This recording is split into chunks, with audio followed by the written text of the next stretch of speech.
Well, we're really, really delighted to have Francis with us, even if only virtually today. And hopefully we'll get him out for a proper visit when things get back to normal. Francis is a mathematician at Oxford and the IHES. And I think for the past 2 decades has done much of the most beautiful and important work on the sort of deep structural connection, it seems like, between basic aspects of Feynman amplitudes and number theory, algebraic geometry, arithmetic geometry. This is a really fascinating subject. As I said, he's made some of the most important contributions to it, and he also explains it more simply and more beautifully than anyone I know. So I thought it would be wonderful to just have him here telling us about what he's thinking about recently, and maybe also a little bit about the sort of broader context of this subject. So we will be having, as we usually do in our Monday meetings, informal discussions with Francis afterwards as well.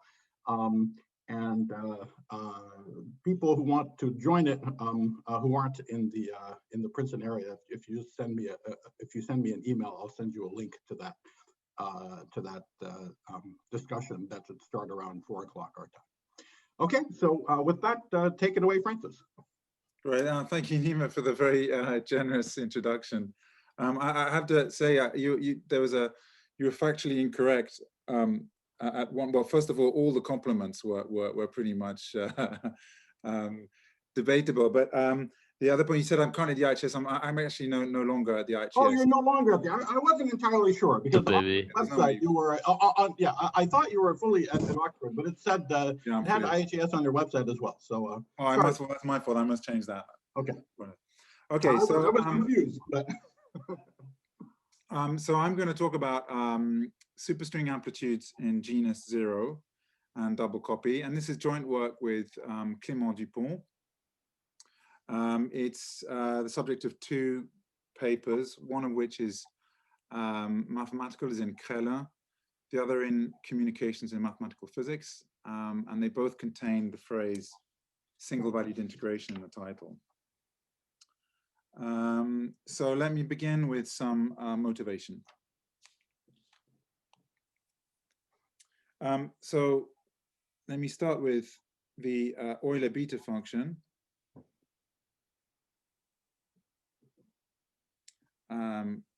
Which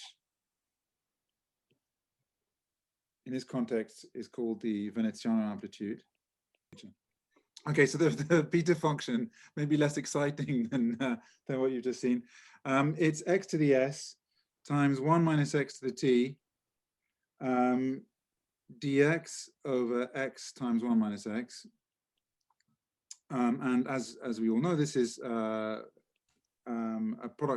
quotient of gamma factors, gamma s, gamma t over gamma s plus t. And a very minor point, but an important one, is that this formula a priori is valid only for, or the integral a priori, well, the integral converges only for the real parts of s and t bigger than 0. Okay, so then the other object is the so-called complex beta function. And this is not something that's as well known to mathematicians, unlike Euler beta function. And this, I believe, goes by the name of Virasoro-Shapiro amplitude, 69 and 70. And the formula is as follows. So it's formally quite similar to the beta function, except that it's an integral over the whole complex plane now, if you prefer, on the Riemann sphere, if you prefer, so it's the same thing. And now, instead of x to the s, we have absolute value of s to the 2s, absolute value of 1 minus z to the 2t. And since the domain is 2-dimensional, we now have a 2-dimensional, a 2-form to integrate, which is a dz wedge dz bar. So it has an anti-holomorphic component to it. Now, this object is also a quotient of gamma functions. So this is not obvious. And it turns out it can be written in the following way. Okay, so the question I'd like to ask is, how do we relate these two quantities?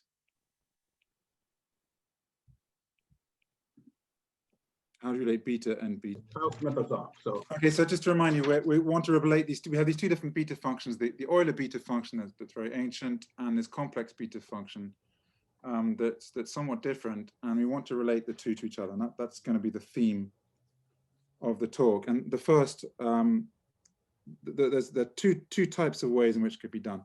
And the first is extremely straightforward from the classical formula for the gamma function, classical functional equation.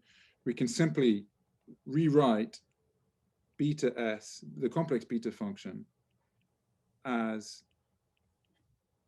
-1 over s plus 1 over t beta st over beta minus s minus t. So there are two copies of the beta function appearing. A variant of this, which is, to my mind, slightly less appealing, but it's the form in which it occurs in the physics literature, which is to use the so-called reflection formula for the gamma function. And it is completely equivalent to rewrite the previous formula, 1, in the form 1 prime, which is, which takes this shape. So it's more complicated because it involves these sine functions. And now we have beta st squared. And this is the form that it occurs in physics under the name of the KLT relations, about which I will say a lot more shortly. So more generally, these are called double copy formulae, or double copy relations, for the obvious reason that the complex beta function involves two copies of the Euler beta function. Now there's a completely different way in which we can relate these two functions, which is to expand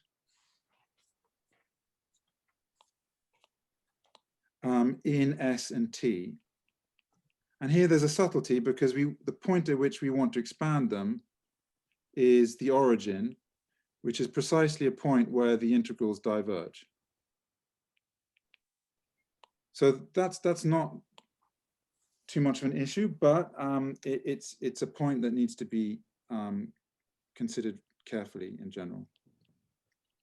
Okay, so another very classical formula is that if we, the expansion of the gamma function is very classical, since we deduce an expansion of the beta function.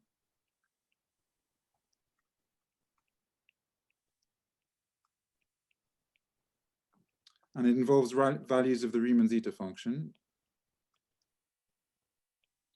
And we get a formula like this. And to get the formula for the complex beta function, I just cut and paste. And it turns out that it's given by the exact same formula if I replace the Riemann zeta value, zeta n, with something I like to call zeta svn, which for now is just an ad hoc notation, and I'll explain later where it comes from. So here we just define zeta sv to be twice the Riemann zeta values when n is odd and greater than or equal to 2, and 0 if n is even. And this is an instance of what is called a so-called single-valued map,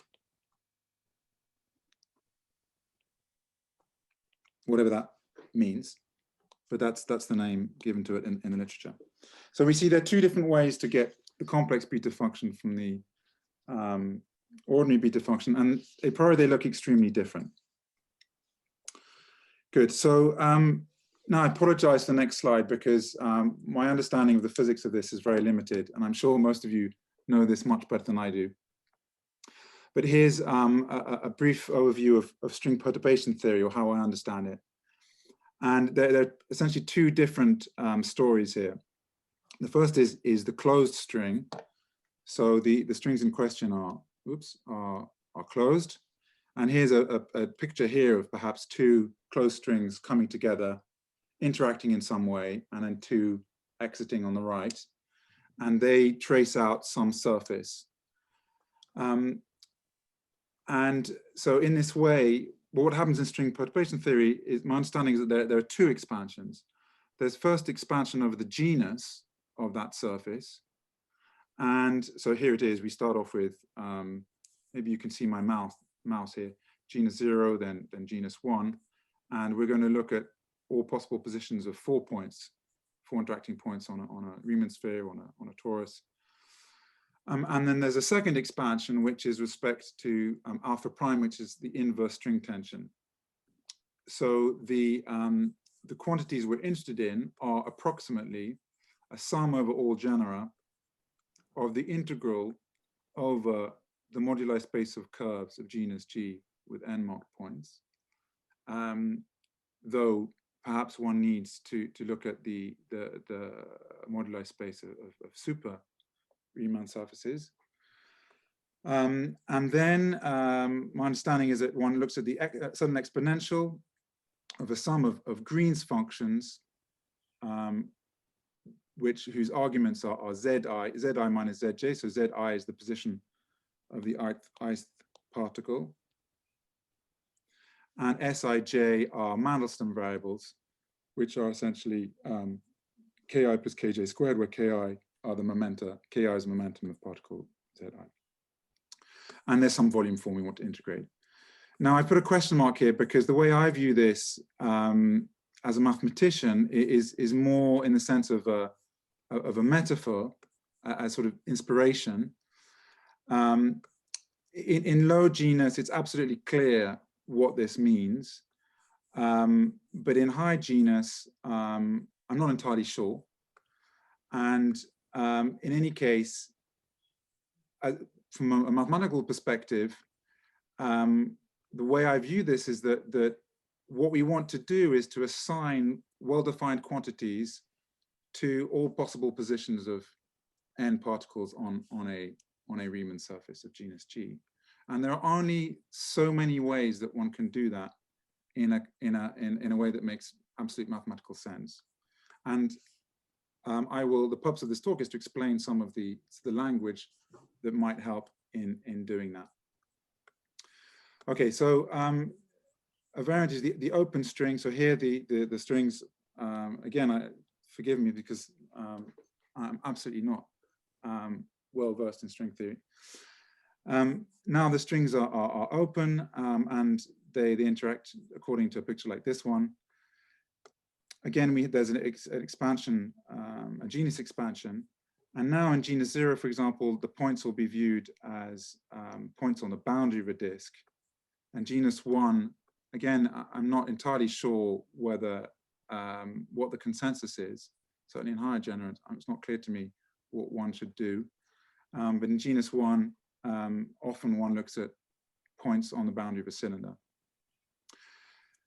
So be that as it may, what I'm going to focus on in this lecture is the genus 0 situation, where there's absolutely no doubt and everything makes absolute perfect sense. So let me just now, again, very heuristically explain a bit of philosophy, which is kind of where we're going, is that we have some open string amplitudes, which will be the analog generalizations of the Euler beta function. And on the other hand, we have the closed string amplitudes, which are analogs, generalizations of the complex beta function. And there should be two different ways to get from open to closed. One via a double copy formalism. And there should be another, so the double copy map means first you expand in the genus, and genus by genus, there should be some double copy machine which maps the open amplitude to the closed amplitude. On the other hand, you can expand in the genus and in alpha prime, and then term by term, there should be a single valued map that coefficient-wise takes the open amplitude to the closed amplitude. And that's what we saw in the case of the beta function after expanding in S and T. And the point of today's talk is to explain why this is true in genus 0. And as I said, in higher genus, this is completely open. And they're foundational questions, which we can discuss afterwards. The language that I'm going to use to talk about this also comes up a lot in a lot of different contexts. It relates to some ideas in conformal field theory, and some of these ideas have been used a lot in phenomenology of quantum field theory. Okay, so now concretely, let's look at genus 0. So here there's absolutely no ambiguity. Everything's very straightforward. And the open amplitude concerns n points on a disk. So let's call these points T0 up to Tn. And we can always assume that 3 of the points are placed at 0, 1, and infinity. 0, infinity, 1, oops, beg your pardon, 1, infinity, and we have the other points on a disk. Good. And we give ourselves 2 permutations, rho and sigma, which are, if you like, orderings of these points. These points will be cyclically ordered around the disk. And the open amplitude, which I've copied out because I didn't want to copy a huge formula, depends on these 2 permutations. And it's an integral now over the ordered domain where T rho 1 is less than equal up to T rho n minus 3. So these are the points here arranged between 0 and 1. And then there's this factor here, product of over all the differences of all the TIs raised to Sij, the Mandelstam variable, and omega sigma here, the form we're going to integrate with is that you have the following shape. It's dt1 wedge up to dtn minus 3. And in the denominator, you take the successive differences, but with respect now to the other permutation sigma. So that's some generalization of the beta function to which it reduces when n equals 4. Okay, and then the closed amplitude in this case is a slightly different picture. So we have a bunch of points on a Riemann sphere, and the closed amplitude,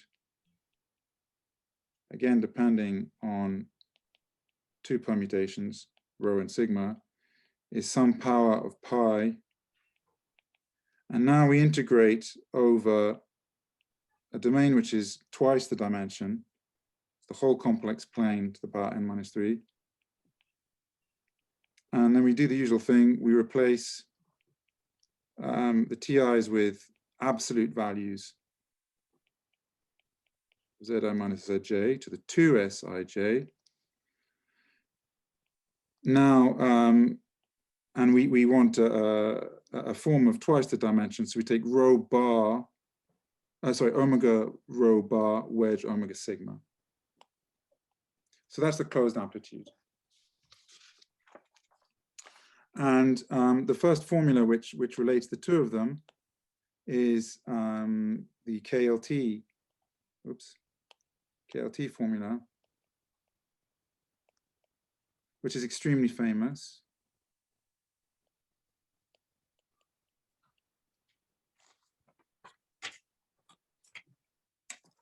From 1986. So this is the double copy formula.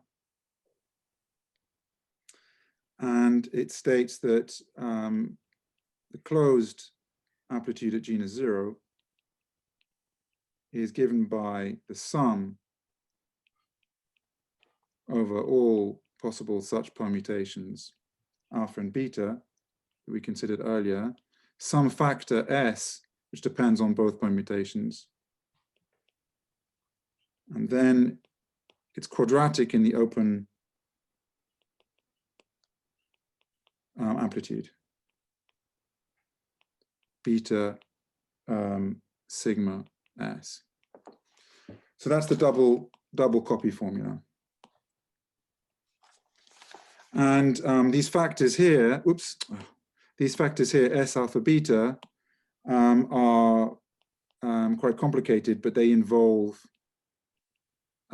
these signs, pi, Sij, etc. As we saw for in the case of the beta function. And so Misera in, I think, 2017, showed how to interpret these quantities S alpha beta as intersection numbers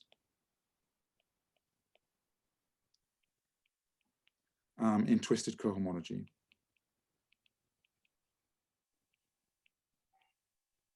So I think it's fair to say that this double copy formula framework is not known in any higher genus. Possibly in genus 1, there's some recent work, but in general, I don't think there's a theory. Okay, good. So now let me turn to the second way of relating open and closed amplitudes, which was via their expansion. So I remind you that the first expansion was the genus expansion. There's another expansion now in the Sij. So it's a fact that the open genus 0 amplitude has a Laurent expansion, like the beta function. So in general, it has poles in the Sij precisely because it didn't converge for the Sij near the origin. And the coefficients in this expansion are multiple zeta values. So these are numbers which go all the way back to Euler in the 18th century. And they're defined for a bunch of indices n1 up to nr, where nr is greater than or equal to 2. And they are defined by these nested sums .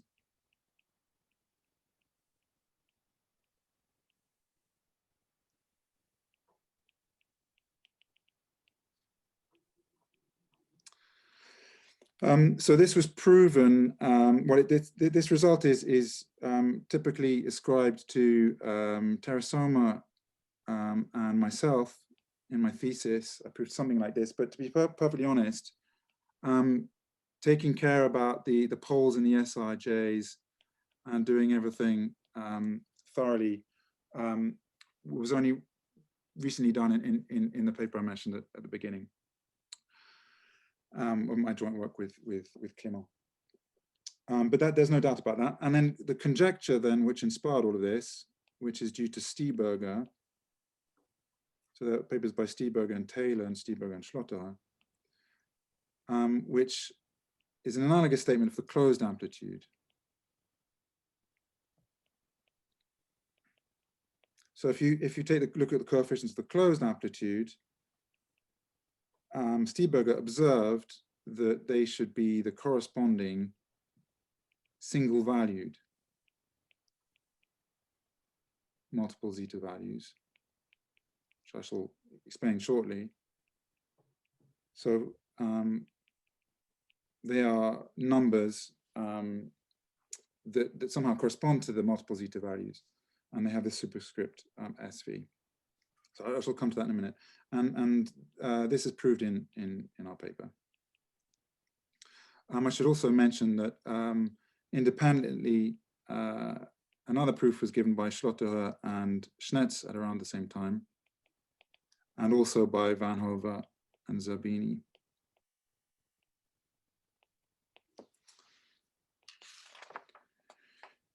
Right, so single valued and multiple zeta values. This is a complete oxymoron. It doesn't make sense to speak of a single valued number. The terminology is unfortunate, and it's my fault. But there is a good reason for it. So one way to explain this is as follows, is that the multiple zeta value, zeta n1 up to nr, is the value of a function at the point z equals 1.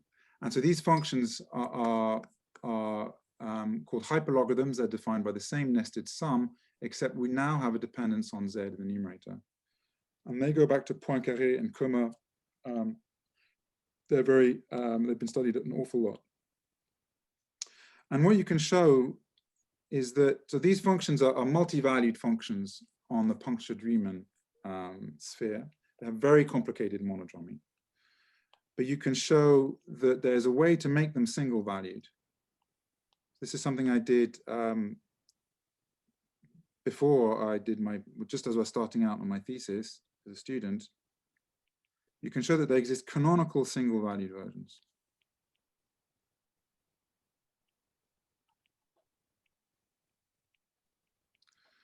And these canonical single-valued versions are single-valued, so they have no monodromies, completely well-defined. And they're defined in such a way that their differential equations with respect to the holomorphic coordinate z exactly mirror the differential equations of the hyperlogarithms. So they're sort of a carbon copy. They're required to satisfy the same algebraic identities and the same differential equations with respect to z, but not z bar. But they are also required to be single valued. And the way you do this, so then what we can do is to take the value at one of these functions, and we get something different. And that value is the definition, the first definition of the single valued multiple zeta value. Now, how do we do these single valued versions? Well, you do it by taking real and imaginary parts and essentially taking polynomials in these hyperlogarithms and their complex conjugates in such a way that you kill all the monodromy. So the basic example is very well known. It doesn't immediately fit into this family of examples, but it's a baby case. And the single valued version of the classical logarithm is the logarithm of the absolute value of z squared, which has no monodromy.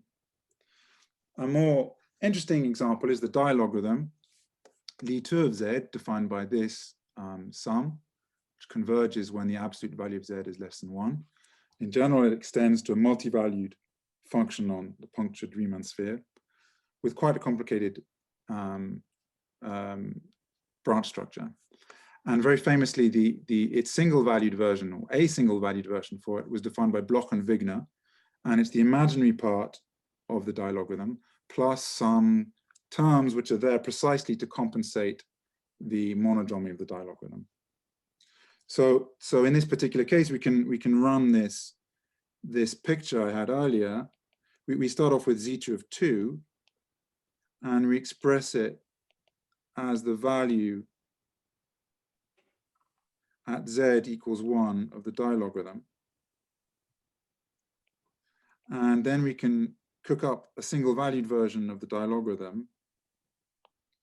Now it turns out it's not exactly the Bloch-Wigner version you want, because that won't satisfy quite the same differential equations. But this small modification of it does. And then to get the single valued version of the zeta 2, we then evaluate this function at z equals 1. And now you see, because this dilogarithm, the Bloch-Wigner dilogarithm involves the imaginary part. If you put z equals 1 in this expression, you're going to get zeta 2, which is a real number. And so its imaginary part vanishes. And that's going to show that zeta, the single valued version of zeta 2, is in fact 0. So more generally, you can check that all the even zeta values end up having vanishing single valued versions via this operation. That's because the single valued polylogarithms involve the imaginary part. And what happens for the odd zeta values is that they get doubled. And that's because we've really got a function plus its complex conjugate. And that's why we're getting we're getting the factor 2 appearing. Okay, so you can keep playing this game. There are more complicated examples. Zeta 3,5 single valued is a product of 2 odd zeta values. So it looks disappointing, but then you get to Zeta 3,5,3 single valued, and it's actually a pretty complicated expression, and it's absolutely not expected to be a polynomial in ordinary values of the Riemann zeta function. Then, so we notice that something miraculous happens, that actually you can prove that these single valued zeta values, again, I apologize for the terminology, but they satisfy the exact same relations as the multiple zeta values. So that's very surprising from the way they were defined. It's not at all obvious. Here I have to be slightly careful. I should really say something, to be precise, because we don't know all the relations between multiple zeta values. But if I add the word motivic, then that makes perfect sense, and that's in fact a theorem. Okay, so then the theorem that we prove in our recent paper is that the closed amplitude is obtained from the open amplitude by replacing, every time you see a multiple zeta value, you replace it with the single valued multiple zeta value, term by term. And that gets you from the open amplitude to the closed amplitude. Again, to make perfect sense of that one needs a bit of technology, but that's the gist of it. And the upshot of this is that closed amplitudes are constrained because these single valued multiple zetas, as we've seen from this top expression, are in fact quite a small subspace of the set of all multiple zeta values. So that's some constraint on closed amplitudes. Okay, so in this whole story, there are really 3 main ideas that I want to say something about. The first is what we call single valued integration. And it's a very general way to formalize all the kinds of integrals that we see in these closed amplitudes. It has lots of other applications in physics and in mathematics. The second tool is Dlog Forms, which again also have applications in various contexts. And the third ingredient, about which I won't have time to say anything, is how to manage the poles in the S.Sij. So if we cast our mind back to the beta function, it has poles in S and T, and one has to organize these and take away all the singularities in a well-defined way. I'm not going to talk about that. Right, so single valued integration. So this is where, this is the first ingredient. And the way I see this, it's really a language that helps to organize a lot of different theorems and constructions that are very widespread in the mathematics and physics literature. So in my mind, that's its main value, as a sort of organizational, a conceptual framework which organizes a lot of results. So let's take X to be a smooth projective variety over complex numbers of dimension n. And the thing that we're talking about in this context are integrals of the following kind. We integrate over X of some form wedge form bar, new wedge omega bar. And the key point here is that omega and nu have poles. They're meromorphic. If they didn't have poles, this would all be very classical and rather easy. But the whole subtlety is that they have singularities, and we can take them of complementary dimension, but let's just take them to be n forms. So these types of integrals were studied by Felder and Kazhdan recently in 2017, 2018. And in general, when they have higher order poles, they're really very subtle. These integrals are in fact not well defined in general. And there are all sorts of subtleties. They too, of course, are motivated by integrals occurring in string perturbation theory.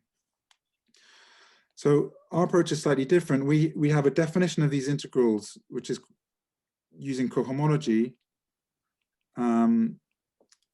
So I won't go into the details, but using cohomological tools, you can always assume that your forms have at most logarithmic poles.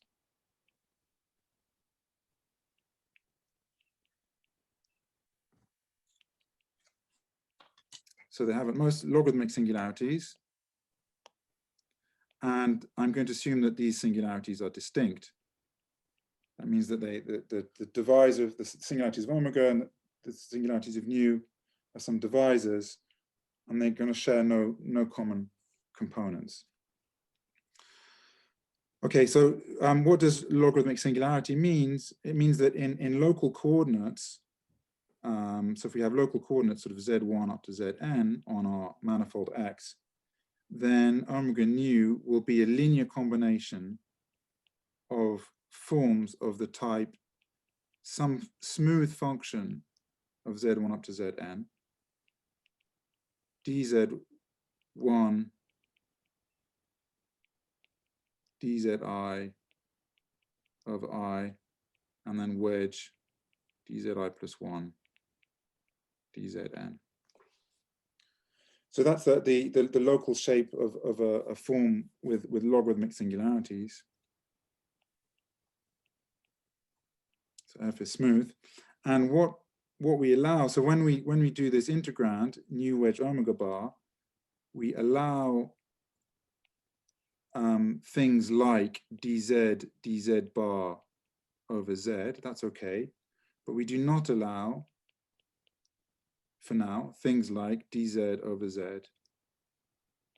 dz bar over z bar. So that's too restrictive, but as I mentioned, there's a way to manage poles to always reduce ourselves, certainly in genus 0, to this situation. And so this is extremely general. I've taken an arbitrary algebraic variety, it's smooth and projective, could be anything. And it's always the case that there's a double copy formula.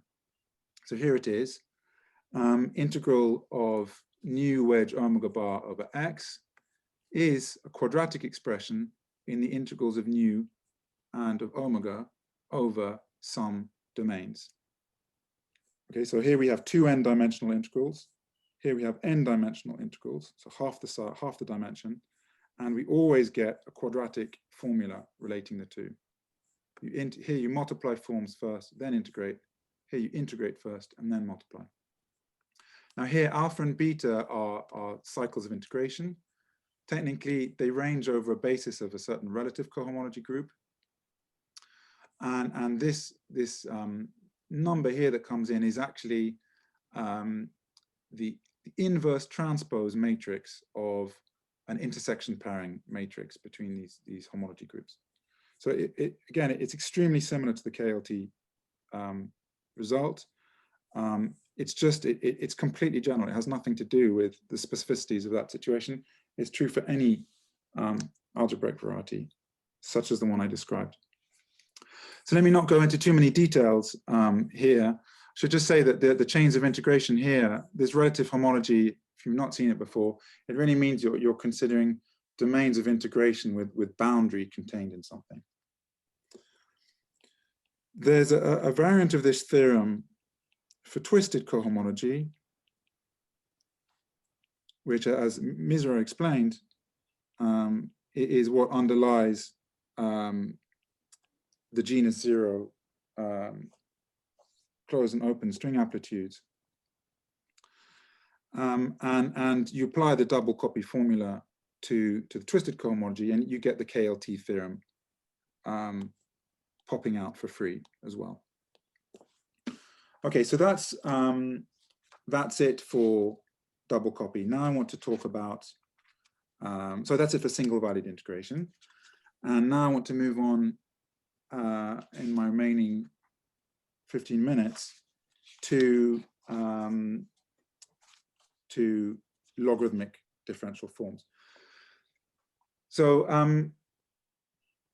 what's happened here is that these integrals here we're considering are they are what they are, and they clearly relate to closed amplitudes in some way, and there's this double copy theorem that always applies to them. But the next question is, what have they got to do with open amplitudes? What have these integrals with this new wedge omega bar got to do with ordinary integrals, such as the beta function, where you integrated from 0 to 1? So what's the connection between the two? In other words, what's the meaning of this single valued map? So let me explain that now. And let me begin by explaining with a very simple example. Oh, sorry, I completely apologize. I've skipped a page. I'm not going to talk about Dlog forms. Let me illustrate the double copy formula with an example first. So I completely apologize. I jumped a page in my notes. Okay, so back to double copy. Let me illustrate this this formula on an example, and that will motivate the next thing that I want to say. So let's take the simplest possible thing with X is the Riemann sphere.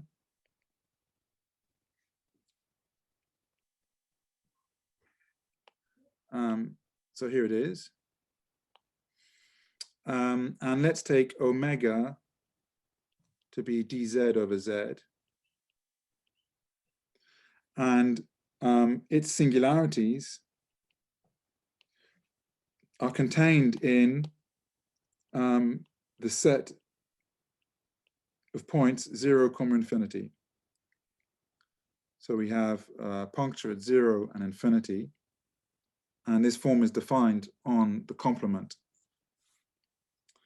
And now let's take mu, the other differential form, to be dz over z minus y minus dz over z minus 1. And its singularities are at 1 and y. So we have two other points. We have 4 points on our Riemann sphere. Now, I was told not to get into too many mathematical details, and I think that's a very good suggestion. Let me just tell you that this relative cohomology, x minus a relative to b, is just a two-dimensional vector space. Actually, it's something very straightforward. The homology consists of paths. It's generated by cycles whose boundary are contained in B, and very concretely, in fact, its generators consist of. Actually, I can perhaps write it down. Its generators consist of a loop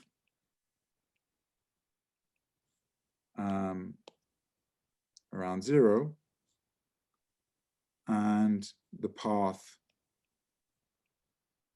from 1 to y. So those are two cycles who have boundary contained in the set B, and they generate the homology. And so those are the guys that we plug into this double copy formula. And the double copy formula gives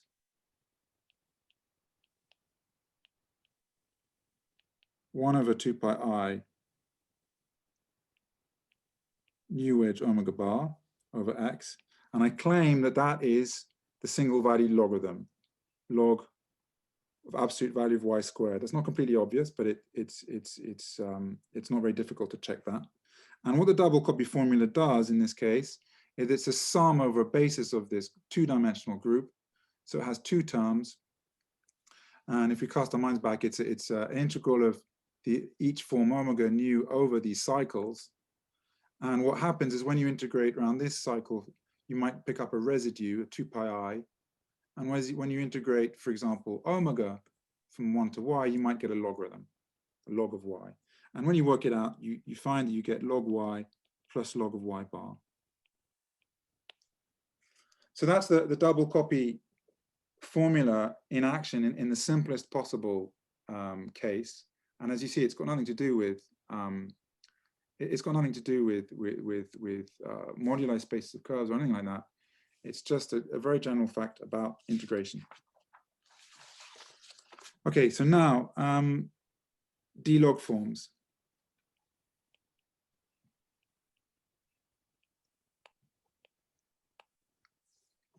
Another quick question before we get to Sure. Yeah, yes, please. Dlog forms. In what you said, it's very natural to start with a closed-like expression, roughly the integral of something mod squared or the integral of the something bar wedge something else, and decompose it into the sum of a bunch of things that look open-y, right? Yeah. But in the words that go with single value projection or map or whatever, you start with like a single ordinary multi zeta value object, and then you find a single value version of it. Yeah. So it's sort of going the other way. That's exactly what I'm going to do now. Oh, okay, good. That's exactly what I'm going to mention now. Yeah, thank you for that. That's brilliant, because let's start with the logarithm. So this is the as you said, the open thing we start with. We have an integral of dz over z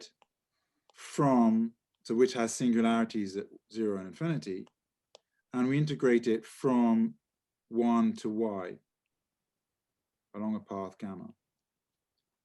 Okay, so that's the sort of thing we start off with, right? And the reason why it's multi-valued in the first place, of course, is because the path is not well defined.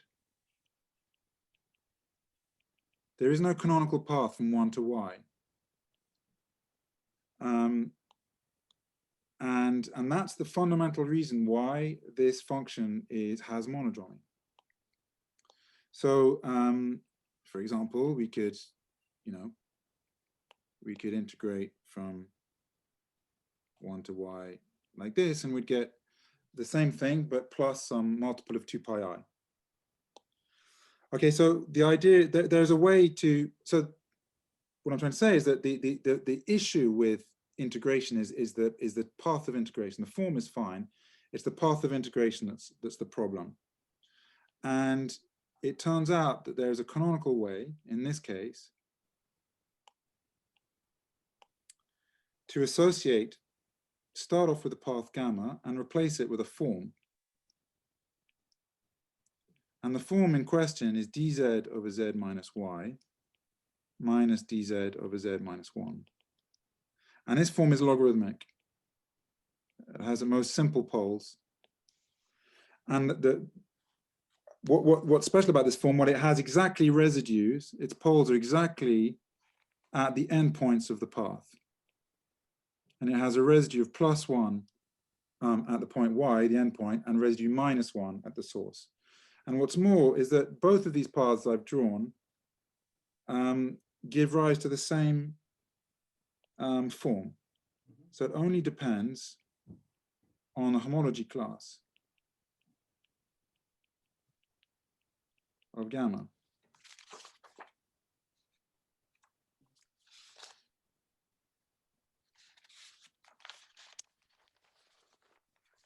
So what we do then is in this case we can start off with the integral of log z as an integral over gamma, and there's some factor 2 pi I, which is always the dimension of the ambient space, and we can replace it with an integral of the whole space now, and the form, the path of integration now appears inside the integral as this form nu gamma bar, nu gamma. And so this is multi-valued. And this is single valued. And it's single valued because it doesn't depend, I mean, it only depends on the end, it only depends on the point y. And the second thing, another thing that we prove in our paper is that the map which sends gamma, in fact, the homology class of gamma to a logarithmic form, it actually exists in quite some generality.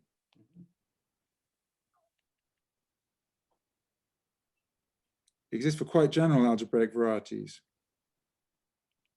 Unfortunately, not all. And the technical condition is something to do with the Hodge structure on the cohomology.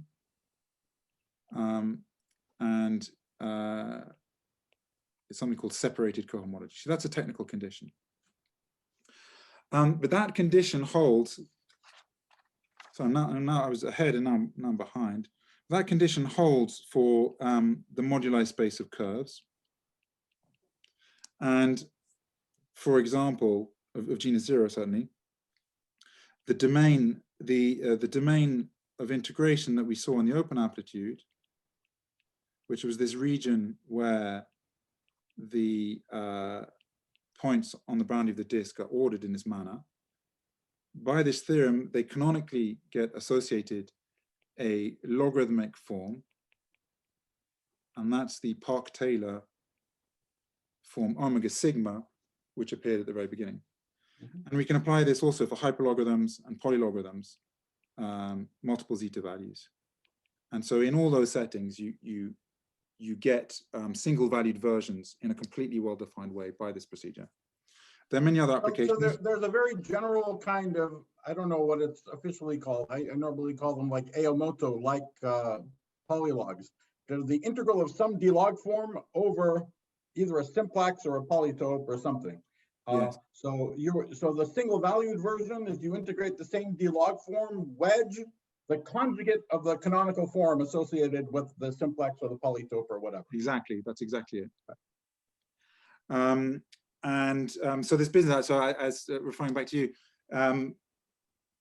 this idea of writing down differential forms which correspond to chains of integration in such a way that the poles lie along the boundary. Of course, one wants to do that explicitly in many cases, but it has many other contexts where that arises. So in the amplituhedron and the things you look at. So I'll put it here, if you don't mind me putting nemahedra for the sorts of things that you might consider where these Dlog forms play an important role. Okay, so let's go back to the beta function.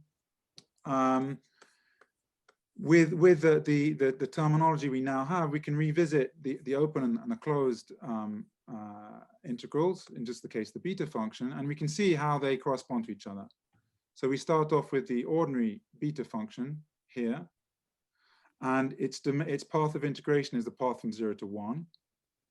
And as I've explained, to that path, you canonically associate a differential form with poles at 1 and 0, and that's this nu gamma here. And then it appears in the integrand right here. And the original form, dx over x, 1 minus x, gets conjugated. And you integrate over the whole Riemann sphere. And now these, I haven't spoken much about twisted cohomology, but it's very similar. And by this argument here, you can see that mod z to the 2s is the single valued analog of x to the s. There are many ways to see that, but one is that if you were to expand this would, x to the s would be exponential of s log x. And this function here is log mod z squared. And as we saw, log mod z squared is a single value version of log x.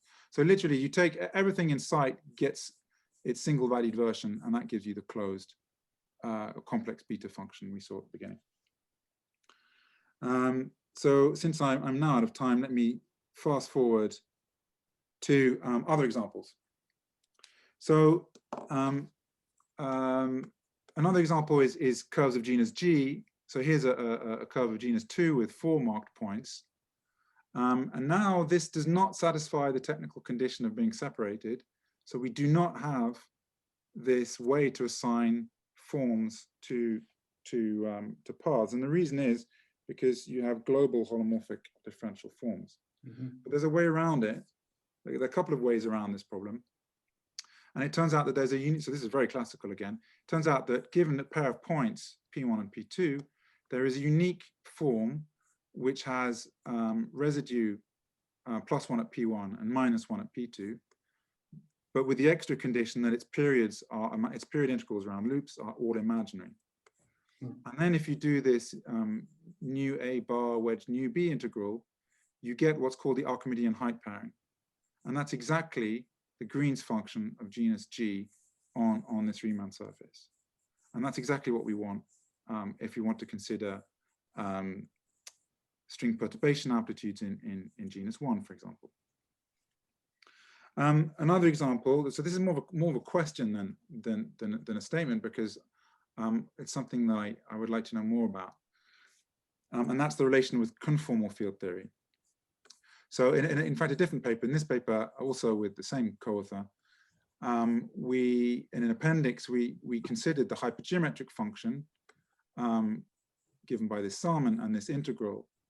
And here, somewhat surprisingly at first, there are actually two single-valued versions for slightly subtle reasons that I could explain. They satisfy double copy formulae and so on and so forth. But it turns out that these single-valued versions appear in some very famous papers in conformal field theory literature, Knizik, Zamlochkov, Dotsenko, Fatev, and so on and so forth. And it seems that at that time there was a lot of this was derived in an ad hoc sort of bottom-up manner. And here we have this general theory, that top-down sort of approach that gives you these, that kills all these monodromies sort of automatically.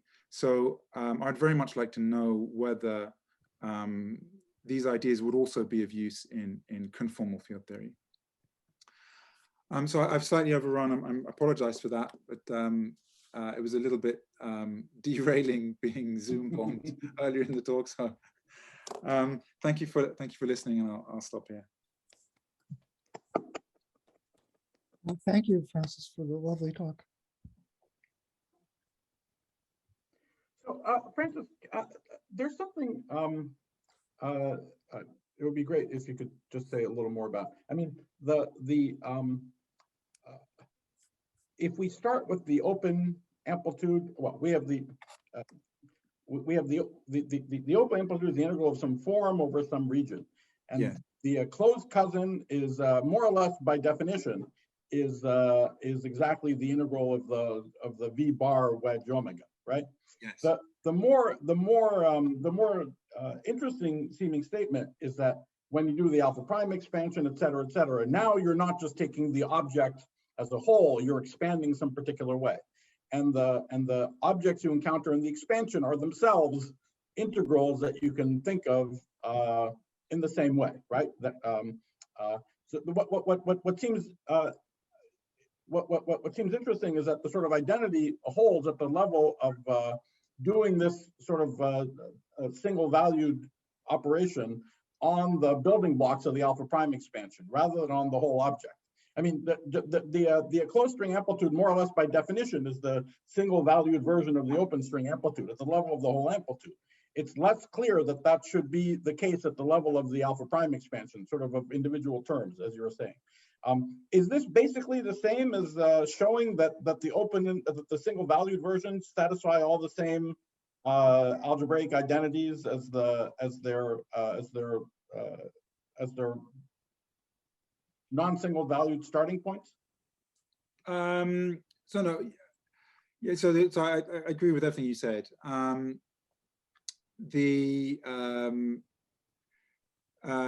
It's not quite. I don't think it's the same thing as just saying that the single valued business respects algebraic relations, which you can prove in general. I think it's saying more. I think it's saying something more along the lines that this single valued, that certain things commute with the Taylor expansion or Long expansion. Now that's very surprising, because Well, there are other things that very surprisingly that I haven't talked about that also commute with this long expansion. And from a mathematical perspective, that's surprising because when you do twisted cohomology to understand amplitudes and so forth, the theory says that the Mandelstams are complex numbers, right? They're not variables. So when you do twisted cohomology, Sij are specific complex numbers. And furthermore, they are not allowed to be, they have to be generic. So they're not allowed to be equal to 0 or anything like that. And then we want to do something very strange. We want to magically view them as variables and then expand them at a point at which the integral is not defined. And so for me, the magic is the fact that this single valued operation commutes with that whole business. Right. Commutes with the Laurent expansion. Right. Yeah, and so there's something else for which there's something called the Galois coaction. The Galois action seems to do that as well, which is also extremely surprising. But that for me is the interesting thing.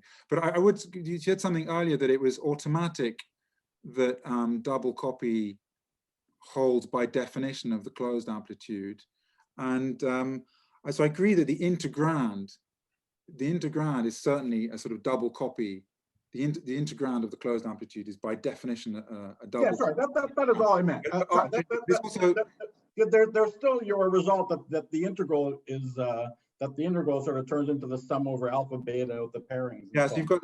I'm just saying that to begin with, yeah, right, yeah. Okay, so the integral somehow commutes with double copy if you do it right, and also Taylor expanding commutes with double copy with single valueness. So from the way I think of it is that you have these general operations and they commute with these highly transcendental operations like integration or or as you said the expanding in the Sij, and that's the surprise. At the beginning, you had two relations of the Veneziano amplitude to Virasoro or Shapiro. Yes. One was the double copy, and the other, roughly, Virasoro was Veneziano divided by another Veneziano. Yes. We didn't get a generalization of that second one, did we? Yeah, so that's a very good point, because so you mean these 1 and 1 prime? Yes, yeah, we got a generalization of the second, of 1 prime, if I understand. Yeah, so this is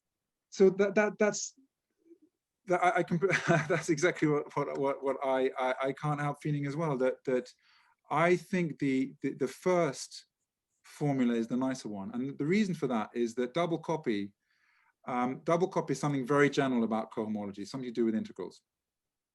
It's always true. Now the second formula uses, if you interpret it cohomology, it uses two things. It uses double copy, which is completely general, but it also uses the fact that the cohomology is self-dual. Yes. And that's that the cohomology is the same as the compactly supported twisted cohomology. And that's not true in general. And so I personally find it strange that the literature should be so focused on this second, on 1 prime, the KLT relation, when for me the first one is the more natural one. And I don't know, so the first one is easier to prove, and it holds in general for all genus 0. But I don't know if it's in the, I don't know what it's called in the physics literature. It's not called anything. I don't think it's known. Until your last sentence, I didn't realize this first one generalizes beyond the 4-point function. You're saying it's valid for the endpoint function in genus? Yes. It's valid for the endpoint function. Where you just reverse where it's S just goes to negative S everywhere? Or is that more complicated? No, it's a bit more tricky. So what you do is you write down the what's called the period matrix for the twisted cohomology. So that's you take a basis of differential forms, that's your Park-Taylor forms. So all your columns of your matrix are your Park-Taylor forms. You could take any other basis, and then your rows are the n minus 3 factorial domains, or the orderings on the TIs. So that gives you a square matrix of n minus 3 by n minus 3 factorial by n minus 3. So you take that matrix and you multiply by its inverse conjugate, and in which you reverse the minus, you reverse the SIs. So in this case, conjugation does nothing because the beta function is real. So this is, in this case, it's a 1-by-1 matrix with a unique entry, which is beta s comma t. And so one should view this formula as the matrix beta s comma t times, possibly on the left, possibly on the right, I don't remember, beta s minus t inverse, in which you flip the sign of s and t. And that form, and then there's a factor here, which is in fact the Durham intersection pairing. And it's always rational. And that formula is completely general, and it's in fact the more basic one. It's the one that comes out of the single valued formalism. The single valued periods are always period matrix inverse transposed, period Right. conjugate inverse times period matrix. That's the origin of the double copy formula, because this product of two matrices, if you multiply out the two matrices, you get exactly the double copy formula. So that's how you prove it. Whereas this thing, the KLT, is less basic, because you then have to invoke self-duality of the twisted cohomology, and that's saying that the compactly supported cohomology is the same thing as the non-compactly supported cohomology, and that's not always true. So I agree entirely. I'm a fan of the first formula. For me, the second one is the more obscure one, and I've been dying to ask anyone I can whether the first one has a name, but apparently it's not known. So that's. I believe that formula isn't known for more than 4 particles by physicists. Maybe someone will contradict me, but I don't know it, at least. Let me just ask, perhaps I can ask Maybe and his work. can I just ask a quick follow-up on this? Yeah. So more conceptually, Francis, could you say that part 1 is without referring to period, is the same as computing if you just look at the cohomology, you're computing the action of complex conjugation on cohomology. That's exactly what it is. So there's only one. There's a matrix, okay, yeah, and A is a 1-by-1 matrix, so that's okay. I agree. There's only one idea in this whole single value business, Right. and that is complex conjugation. Right. And just to be clear, and that the answer relies on having chosen the basis for both the twisted cohomology with S and T, and also the one with the opposite twist, minus S and minus T. No, it doesn't. The whole point, it doesn't rely on a basis. So I didn't want to get too technical, but you have Durham cohomology and you have Betti cohomology, yeah. and the comparison between them give you these period integrals. Yeah. And what you can do is you can go from Durham cohomology to Betti cohomology. No. This is not. This is a map. This is a map from Durham to Durham. Yeah, exactly. It's a map from this is a map from Durham to Durham. But I'm just saying this Durham from one Durham to another Durham, because the twist is different. Yes. Okay. And does it rely on the S and the twist being real or not? Because if it's complex conjugation, it puzzles me if the twist is not real. No. So if you set it up correctly, which is you just take your variety with its cohomology and so on, and you just study what complex conjugation does, you get formulae that are also valid for S and T non-real. Okay, thanks. They are what they are, but if you set it up correctly, it works in general. Yeah.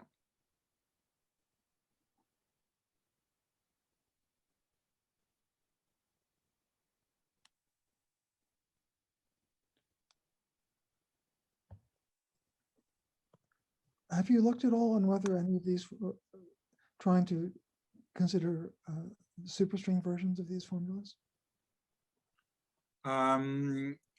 So forgive my lack of knowledge in this area, but I was understanding that my understanding was that these were the superstring amplitudes. So what do you mean by what were the Veneziano amplitude was a bosonic string amplitude. If I take it literally, maybe your discussion, you didn't go into that much detail. Maybe your discussion was applied. The way you presented it, it could have been bosonic string amplitudes you were talking about. Oh, okay. Perhaps you earlier talking about superstring amplitudes. So I'm afraid the context in which I've learned this has always been superstring amplitude. So I'm afraid I can't off the top of my head. Edward, I think at tree level, these are like, I mean, he doesn't have polarization vectors, but you can think of them as scalar components of the open and closed superstring amplitudes. And it really matters that he has Dlog forms. When we have tachyons, we have higher than logarithmic singularities, double poles in the in the worldsheet integral. And so it's not coincidental that his poles are really at S and T equals 0. So they really are sort of scalar components of open superstring amplitudes. Okay.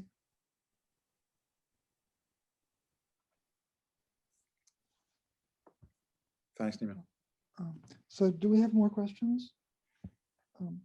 Can I ask a quick question? Yeah, go ahead, please.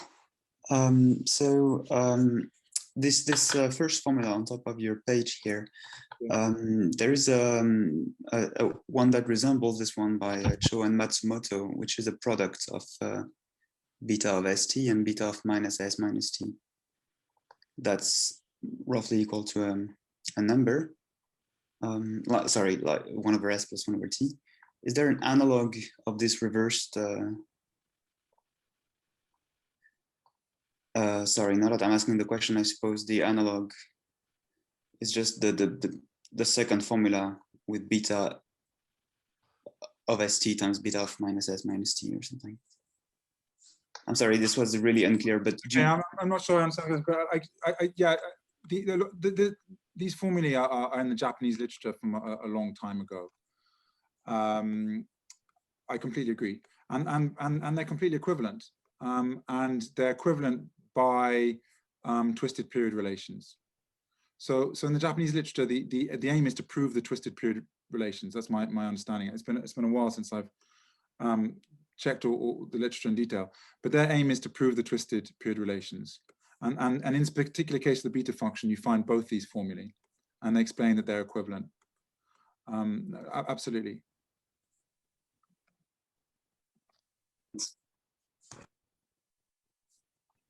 Are there any more questions?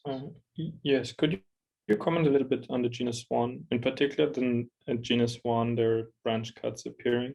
So is there any, like, I understand that this was not exactly the topic of the talk, but for instance, there's no Laurent expansion anymore at genus 1 that you can meaningfully do. So is there still a meaning of this single valued map or not? Sure. So the absence of the Laurent, the poles the poles has got nothing to do with this story. It's just an extra degree of complication that one has to deal with in genus 0, as you say. So the fact that there are no poles just means just makes life easier, but it's completely independent from the single value business. Genus 1. So genus 1 is interesting. Of course, so this whole formalism is completely general, so it should apply to moduli space of curves of all genera, and with sufficiently many Mach points. It should even work for stacks. But the question for me is, which is why I go back to the definition of what we're supposed to look at in the first place. The issue is whether the double copy formula you're going to get is actually of interest and of relevance to the string theory context, which is why I had this very sort of heuristic slide here. It's not obvious to me. It's clear that something works. It's not obvious to me already in genus 1 that this cylinder picture is the right picture, and it's not obvious to me that this is the right integral in the open case. So the double copy formalism mathematically is going to give something, whether it's the string perturbation amplitude that's desired, I don't know. And one will have to sit down and work quite hard to work out exactly what it says. But I think something definitely works. So what's exactly the complaint about the cylinder diagram? Why it shouldn't make sense? So it makes at least sense if you choose the SIJs in some unphysical region of. No, I'm not saying it doesn't make sense in terms of convergence or anything like that. I'm saying that that you might find, I'm speculating here because I haven't done it. You might find that the closed amplitude is a double copy of something which just isn't a string open string perturbation amplitude. Okay, yeah, sure. It's some mathematical thing that looks like it, but it's actually different. So that's why I was kind of awkward presenting this slide, because I simply don't know what happens at genus 1. I know something works, but I'm not comfortable with this picture at the bottom because I'm not convinced that it's going to line up. It might, but there's a lot of work involved, and I'm afraid I haven't made sufficient progress on that to be able to say with confidence. But I am confident that this general formalism is going to give something. I mean, it may not be of interest to physicists. It may just be a purely mathematical thing. Well, it's certainly of interest because it reduces the complexity of the integral. So that's already something, even though the integral you get out might be not interpretable as an open string, but still, I think it's. I mean, maybe someone can help me out here. But the issue, as far as I understand it, is that I've seen different definitions of what the sort of open, what the sort of Green's function that should appear in the open amplitude. There are different definitions out there. We should discuss that in the second session after we adjourn. We can go into more detail about a question like that. Oh, that would be great. Sorry for over talking. No, you're not over talking. It's just that I think it would take some discussion to find out exactly what you want to know, and I thought that might be what we do after the break. Are there any more questions now? Maybe just one quick thing, not very directly related to what you're talking about, although it came up in Laurent's comment earlier. Do you have any, I mean, we know if you, as you said right at the beginning, if we look at the ordinary beta function and the complex beta function, even the ordinary beta function is only well defined in a kind of in a half infinite range for S and T, and physically we're often interested in the opposite limits. So we need some analytic continuation for that. And the closed string amplitudes, the integrals are even worse than that. They're defined in a very crappy small region. Yeah. And again, you need analytic continuation after that. So does any of this picture sort of help with the analytic continuation somehow? So I don't think so. As I mentioned before, in my mind, the poles and the SI are kind of orthogonal. It's an orthogonal problem to this single valued business. But there is a way, so that's the third item. The reason I brought it up is that at least for these low point cases, the only picture I know of that makes it at least obvious or conceptually obvious what the analytic continuation is that these integrals satisfy shift relations, right? Where you shift the exponents. And then the sort of single valued nature of the closed string integrand means you have to do a different kind of shift, where you have to treat the exponents for the Z and the Z bars oppositely.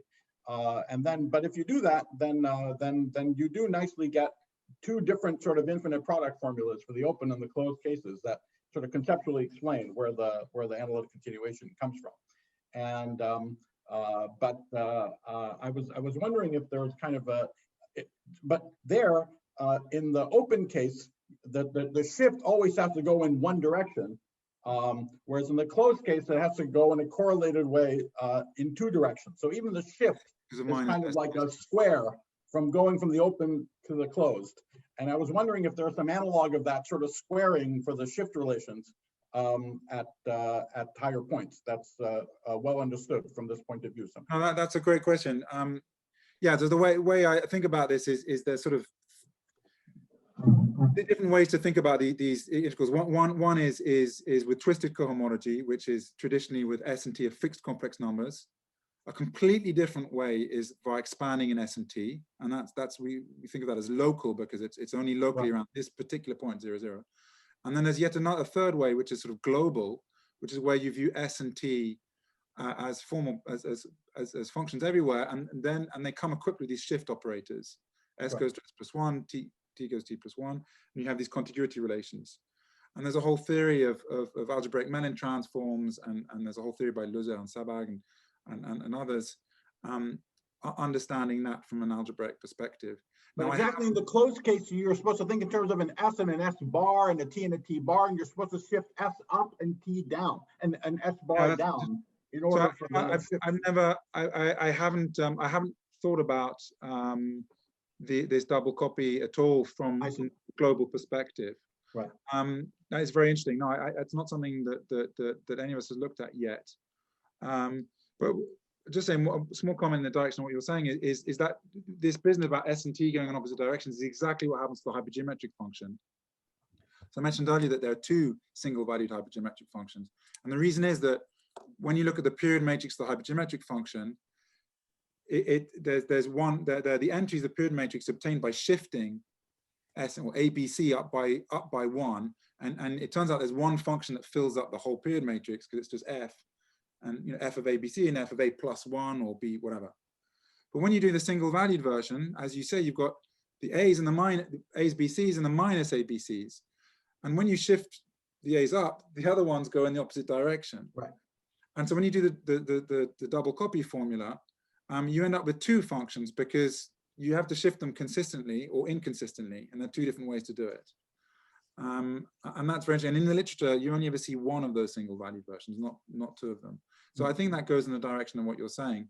But again, it's not something we've looked at systematically. It's a really interesting question. So thank you.